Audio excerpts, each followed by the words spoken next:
Assalamualaikum warahmatullahi wabarakatuh. Sebelumnya perkenalkan, nama saya Rahmanani Septia dari Prodi D3 Kebidanan Universitas Aisyah Yogyakarta dengan NIM 2110105011. Jadi di sini saya akan mengkaji data objektif pada bayi baru lahir.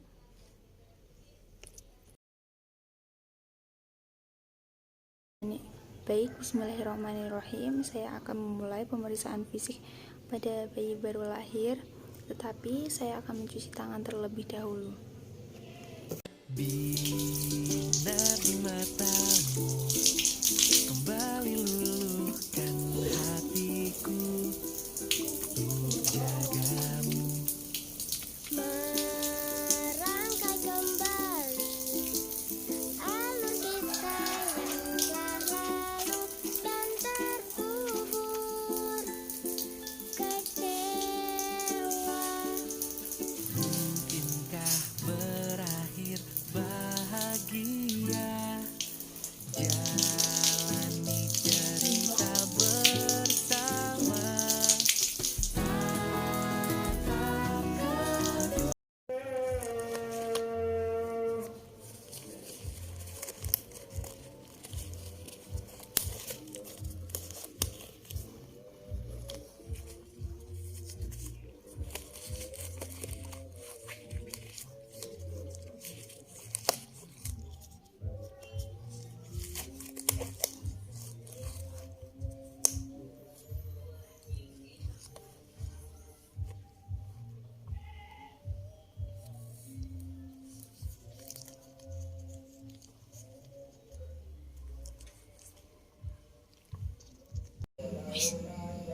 Lalu pemeriksaan fisik pada bayi baru lahir pagi hari ini. Pastikan bayi berada di tempat yang nyaman, hangat, dan aman. Sebelum pemeriksaan fisik dimulai, maka baju bayi dilepas terlebih dahulu.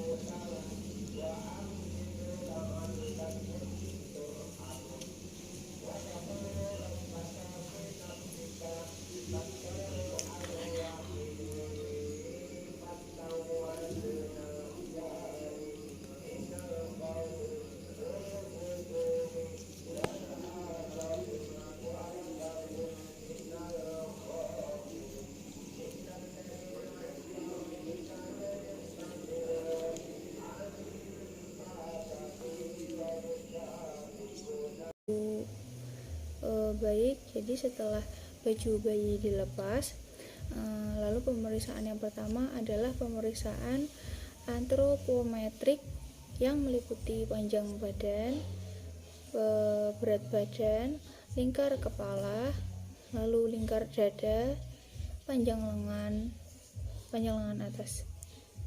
Jadi yang pertama sekarang adalah pengukuran berat badan pada bayi.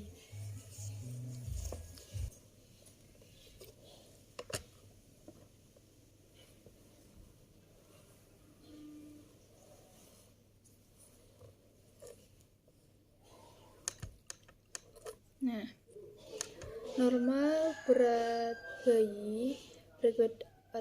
badan bayi baru lahir yaitu 2.500 sampai 4.000 gram.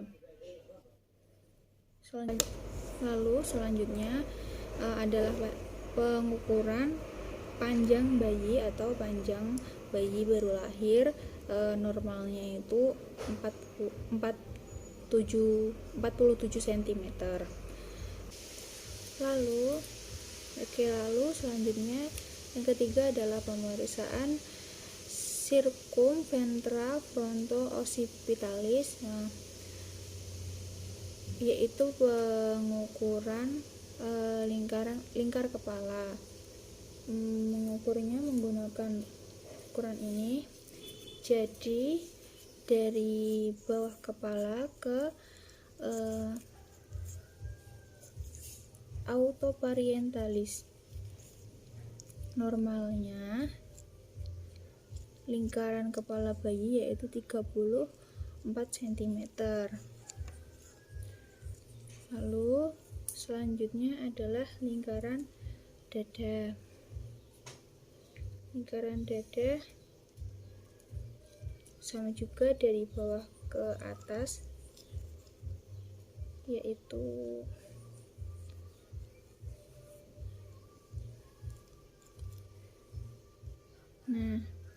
biasanya hasil lingkar dada ini lebih kecil daripada lingkar kepala. Baik, selanjutnya pengukuran lengan bagian atas menggunakan pita lila. Tapi karena tidak ada pita lila, saya menggunakan pengukur ini.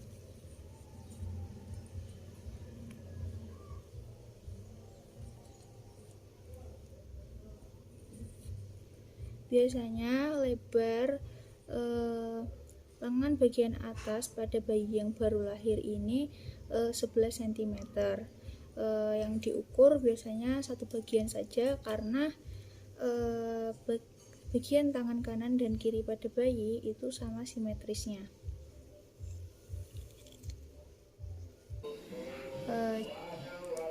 Jadi pemeriksaan yang kedua adalah mengukur tanda-tanda vital, yaitu terdiri dari suhu badan, pemeriksaan nadi, dan pernapasan. Yang pertama yaitu pemeriksaan suhu yang menggunakan termometer.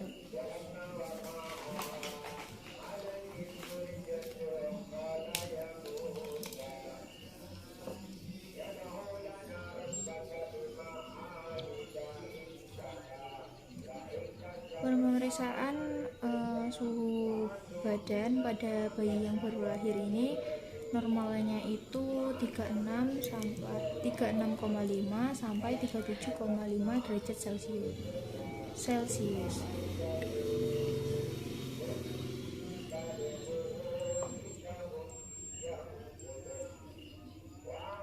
Normal ya, suhunya 36,5 derajat Celcius.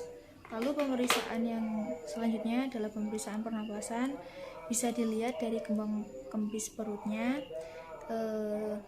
Jadi pernapasan bayi baru lahir ini normalnya 30 sampai 60 kali per menit. Yang terakhir yaitu pemeriksaan nadi. Untuk pemeriksaan nadi ini bisa dilihat dari pergelangan tangannya ini, pergelangan tangan bayi, atau menggunakan alat bantu yaitu stetoskop. Ini seperti ini. Jadi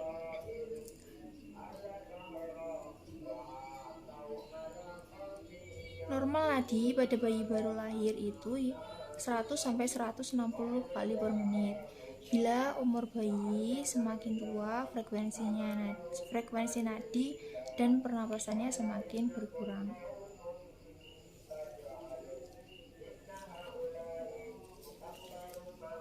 Yang ketiga yaitu pemeriksaan kepala bayi.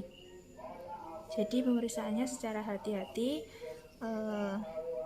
yaitu meliputi inspeksi ukuran kepala, palpasi frontal atau ubun-ubun. Setelah itu statura sagittalis. Yang pertama, inspeksi ukuran kepala. Apakah ukuran kepala kecil atau ukuran lebih besar? Saya lihat ukuran kepalanya ini normal, yaitu mososaval. Yang kedua yaitu frontal atau palpasi ubun-ubun.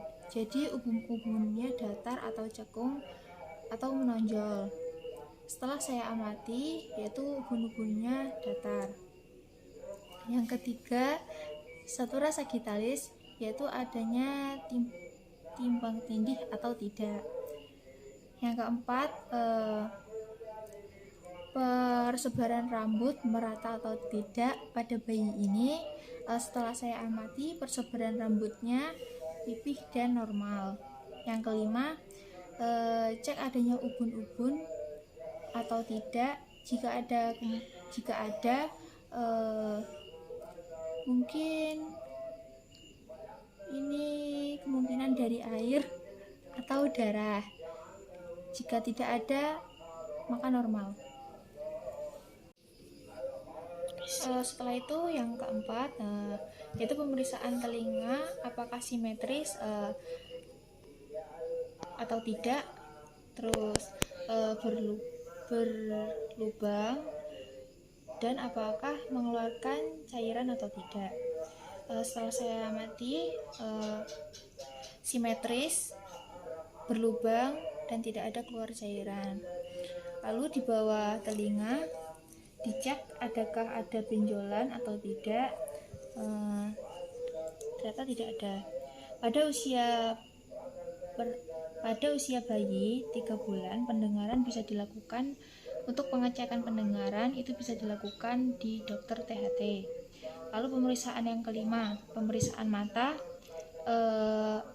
adakah keritipis atau tidak terdapat.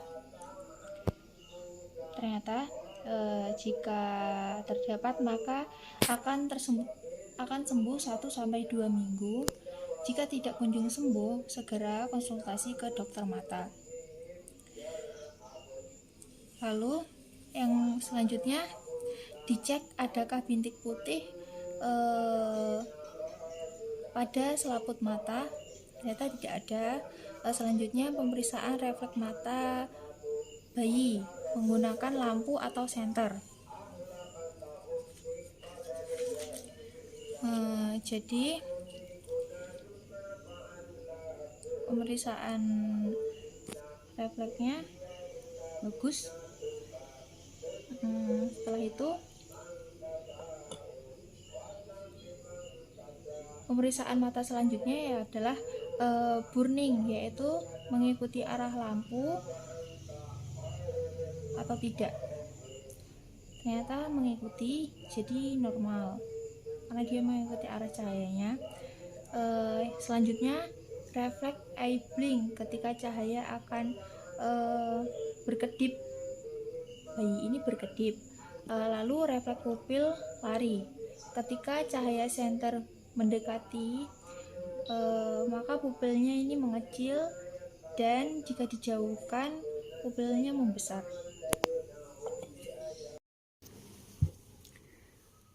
Warna sekret pada selanjutnya kita menganalisis warna sekret. Normalnya warnanya putih. Ini warnanya putih, berarti normal ya. Jika merah berarti ada infeksi pada mata bayi. Selanjutnya cek mata keluar nanah atau tidak. Tidak ya, ternyata tidak ada nanah. Selanjutnya pemeriksaan yang kelima, yaitu hidung dan mulut. Yang pertama adalah sektum, bagian tengah antara lubang hidung kanan dan kiri, apakah utuh atau tidak. Tapi pada bayi ini utuh. Yang kedua, selanjutnya bagian hidung ada cuping atau tidak. Jadi cuping ini adalah gerakan kembang kempis saat bayi bernapas. Amati dulu saat bayi bernapas. Ternyata bayi ini tidak ada cuping. Lanjut, lihat adakah pengeluaran sekret atau tidak. Ternyata tidak keluar sekret. Normalnya biasanya tidak keluar sekret ya. Selanjutnya pemeriksaan mulut. Mulut ini utuh atau tidak. Bila tidak utuh atau terbelah, tapi tidak sampai langit-langit mulut, ini disebut dengan labiokisis. Bila bagian bawah mulut tidak utuh dan terlihat sampai langit-langitnya, ini biasanya disebut labia opatalis kisis. Tapi pada bayi ini utuh. Selanjutnya refleks roasting. Roasting itu adalah ketika kita memegang pipi sebelah kiri, sebelah salah satunya kiri, misalkan bayi akan menoleh pada rangsangan yang kita pegang tadi. Jadi bila dipegang kiri, dia akan menoleh di sebelah kiri, dan begitu pun sebaliknya. Selanjutnya, pada mulut adakah efek sucking, yaitu menghisap. Bila bisa dilihat itu saat menyusu, apakah bayi mau menghisap puting ibu. Nah, bayi ini bisa kita lihat dengan kita menempelkan jari kita ke mulutnya. Ya, ternyata bayi ini ada efek suckingnya. Setelah itu adalah refleks relo, yaitu refleks menelan saat menyusui pada ibu. Ini bisa diamati ketika sedang menyusu. Selanjutnya, amati bercak pada mukosa mulut, yaitu palatum dan pipih, biasanya disebut sebagai Mommolia abimans, dari ujung bibir sampai sini. Apakah ada Mommoila abimans atau tidak? Ternyata tidak ada. Selanjutnya, pemeriksaan leher. Apakah di leher ada pembesaran kelenjar tiroid, getah bening, dan vena jugularis? Tidak teraba kelenjar tiroid, tidak ada pembengkakan kelenjar getah bening, dan vena jugularis teraba. Setelah itu, refleks tonic net atau rating dengan cara menarik tangan sehingga seperti ini, sehingga kepala ikut tertarik, atau dengan mengangkat tangan seperti ini.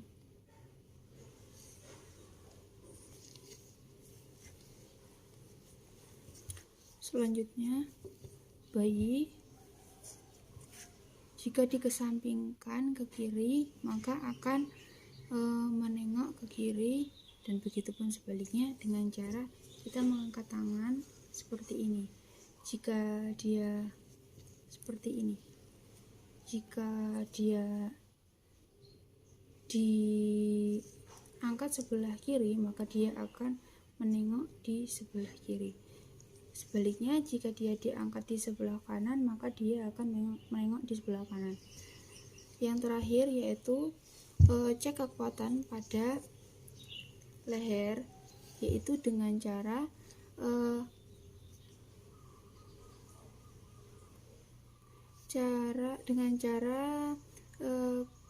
tangan kita ke belakang kepala, kemudian mengangkat pelan-pelan, rasakan seperti ini, ada kekuatan atau tidak. Jika terasa kaku dan terasa ada tahanan, jadi refleksnya cukup, refleks kekuatannya cukup. Setelah itu, yang ketujuh, pemeriksaan dada. Apakah puting susu simetris? Ya, jadi puting susu ini simetris. Lalu lingkar dada bisa diukur menggunakan alat ini. Dari bawah ke atas, lingkar dada ini pada bayi 30 cm. Lalu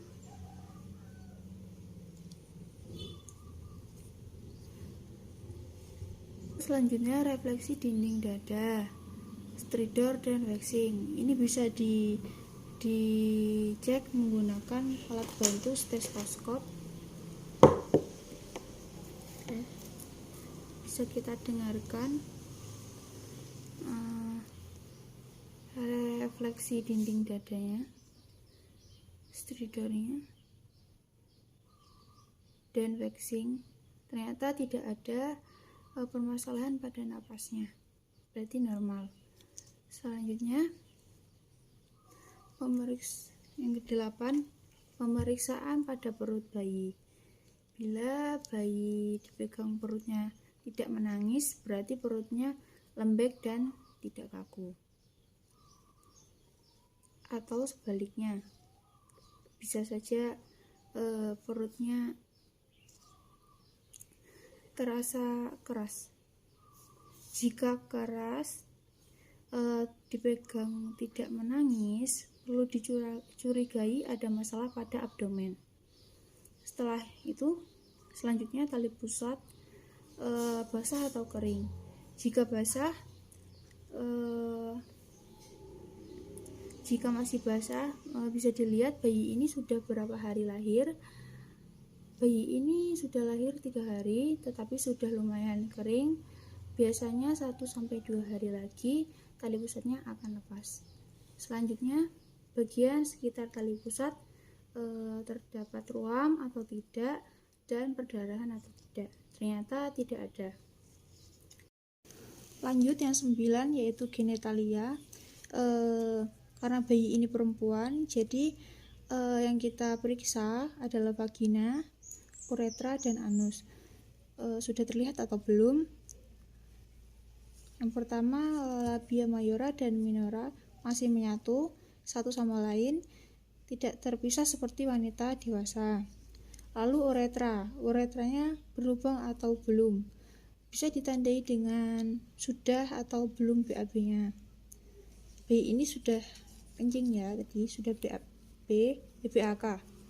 Lalu yaitu anusnya berlubang atau tidak, ditandai dengan sudah atau belumnya BAB. Selanjutnya, yang ke-10, ekstremitas atas. Kita lihat apakah ekstremitas atas ini normal atau tidak dengan cara apakah bayi ini menangis, bergerak, mengolet. Jawabannya adalah iya, karena dari tadi dia ini bergerak, mengolet, dan menangis. Lalu ekstremitas atas positif. Lalu apakah bayi memiliki 5 jari atau tidak? Jawabannya ya, sama-sama memiliki 5 jari di kedua tangannya. Setelah itu refleks tangan, adakah refleks palmer, yaitu bisa dilihat ketika kita memegang tangannya, dia akan menggenggam balik atau tidak. Seperti ini contohnya.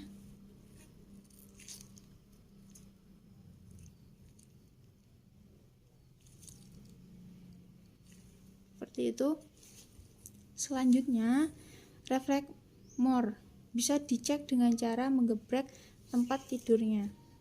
Seperti ini. Jika bayi kaget, tangan dan kakinya mengangkat, maka ada refleks more. Jika tidak ada, maka bisa menarik selimut, bisa menarik ini alasnya. Bila bayi ada refleks kaget, maka refleks more positif. Selanjutnya, jari kaki ada 5 atau tidak. Jawabannya ya, sama-sama memiliki 5 jari di kedua kakinya. Kakinya simetris dan panjangnya sama. Setelah itu, refleks planta dan Babinski. Refleks planta adalah ketika kita tangan kita ke atas menuju seperti ini, maka dia akan membuka bagian jari-jarinya, dan ketika kita ke bagian tengah, dia akan menutup bagian jari-jarinya. Yang 11, pemeriksaan punggung. Apakah terdapat spina bifida dan tulang punggungnya seperti apa? Dan lihat apakah ada benjolan atau tidak. Jadi setelah diamati, tulang belakangnya bagus, tidak ada benjolan, jadi aman. Selanjutnya, kulit. Apakah ada varises atau warnanya beda, atau ada pembengkakan, atau ada tanda lahir, atau bintik hitam. Kita cek terlebih dahulu.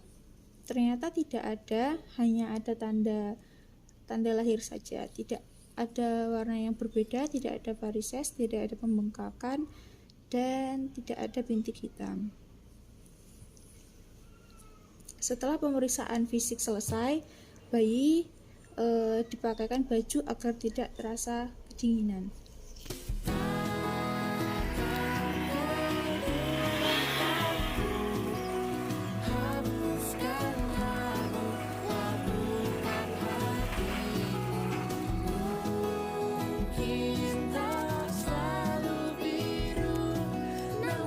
Baik, untuk pemeriksaan bayi baru lahir pada pagi hari ini sudah selesai.